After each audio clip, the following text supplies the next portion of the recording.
دولت کو سلام۔ کسی گاؤں میں ایک بہت ہی غریب آدمی رہتا تھا۔ گاؤں کے لوگ اسے بالکل اہمیت نہیں دیتے تھے، نہ اسے کوئی گاؤں میں شادی خوشی پہ بلاتا تھا۔ ہر کوئی اسے بے رخی سے پتھرو کہہ کے پکارتا تھا، جو کہ اس کی غریبی اور بے چارگی کی وجہ سے نام مشہور ہو گیا تھا۔ جس نے بھی کوئی بات کرنی ہوتی اسے کہتا، اوئے پتھرو، ادھر آ، بات سن۔ دن بدلنے لگے۔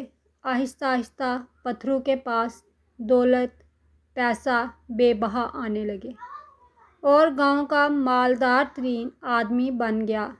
مالدار ہوتے لوگوں نے پتھرو سے حاجی پتھریال بلانا شروع کر دیا تھا، جبکہ اس نے ابھی تک حج بھی نہیں کیا تھا۔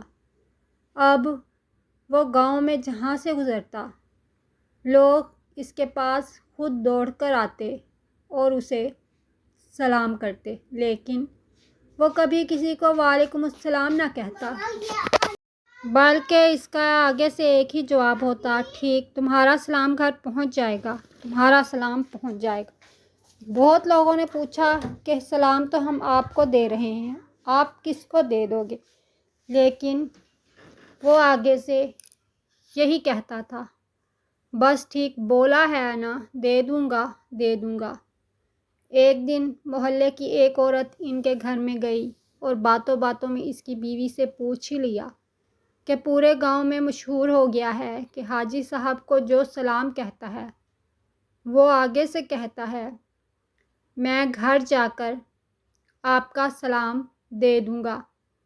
کس کا کہتا ہے؟ تو اس کی بیوی نے بتایا کہ یہ شام کو گھر آتا ہے اور اپنی ساری دولت کو سامنے رکھ کے اس کو سب کا سلام دیتا ہے، فلاں فلاں آج تمہیں سلام کہہ رہا تھا۔